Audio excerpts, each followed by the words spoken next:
क्या आपको घुटनों की या जोड़ों की दिक्कत रहती है, जिसके कारण चलने फिरने में या कोई भी काम करने में बहुत ज़्यादा प्रॉब्लम होती है? थोड़ा सा भी वर्कआउट करने पे या थोड़ा सा भी कोई काम करने पे पेन बहुत ज़्यादा इंक्रीज हो जाती है?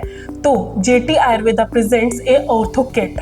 इस ऑर्थो किट में 60 कैप्सूल्स प्लस एक ऑयल एंड एक जेल है जो इंस्टेंट रिलीफ देगी।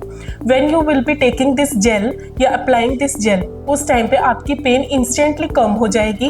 ऑयल को आपको डेली अप्लाई करना है ट्वाइस अ डे, जिससे आपकी डीप नरिशमेंट पहुंचेगी in your bones and nerves भी नरिश होंगी। एंड दिस कैप्सूल में काला गोंद, शिलाकी जैसे कई सारे हर्ब्स डाले गए हैं, जिसके कारण आपकी नर्व्स को और आपकी बोन्स को नेचुरल सोर्स से आपको नरिशमेंट प्रोवाइड करी जाएगी। आपकी पेन जो है वो विद टाइम डिक्रीज होगी and you will find the relief from this problem.